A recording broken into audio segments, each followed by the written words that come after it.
పెళ్లి చేసి చూడు ఇల్లు కట్టి చూడు అంటారు కదా. మరి ఇల్లు కట్టాలంటే చిన్న కథ ఉంటుందా? ఉష్కే, సిమెంటు, ఇటుకలు, సలాకలు, తాపి మేస్త్రీలు, కూలీలు, అబ్బా చెప్పుకుంటూ పోతే ఇప్పుడు ఒడవది ఇల్లు ముచ్చట. కానీ అల్కగా అందంగా ఇల్లు కట్టుడు ఎట్లనో కట్టి చూపిస్తుండ్రు మన తెలంగాణ కంపెనీ వాళ్ళు. విశాఖ ఇండస్ట్రీస్ కంపెనీ వాళ్ళు గా ఇండ్లను ఎట్లా కడుతున్నారో అవి ఎట్లున్నాయో మీరు కూడా ఒకసారి చూడండి. ఇగో గివ్వే ఆ బంగ్లాలు అల్కగా కట్టుకోవచ్చు. ఉష్కదేరా వారి ఓర్ వారి కంకరదేరా మేస్త్రీలు దొరుకుతలేరు అనే బాధలేం అవసరం లేవు. పైవర్ సిమెంట్ పలకలను పేర్చి కడతారు.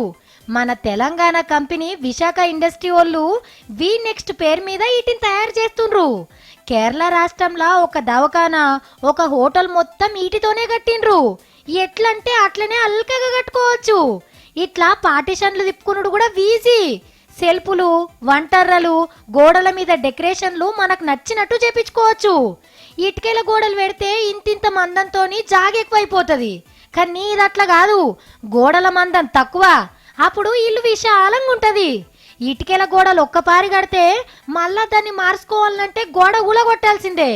కానీ గీ పలకలను ఎట్లంటే అట్లనే అల్కగా మార్చుకోవచ్చు. ఇక మన ఇండ్లకు పునాదులు లేపేందుకు బొచ్చెడు పైకం ఖర్చు అవుతుంది. అదే వీపోటు పలకలతోని కట్టే ఇండ్లకు ఖర్చు చాలా తక్కువ. నెలల కమానం కట్టుడు ఉండది, జల్దిన పని ఒడిపించుకోవచ్చు. మళ్ళా ఇంకో లాభం ఏందంటే దీనికి అగ్గంటుకోదు, చెదలు పట్టుడు అనేదే ఉండదు. దుమ్ము బొమ్ము అసలు దగ్గరికే రాదు. కట్టేటప్పుడు ఎసొంటి కాలుష్యం ఉండదని ఢిల్లీలుండే సిఐఐ అనే కంపెనీల సంఘం సర్టిఫికెట్ కూడా ఇచ్చింది.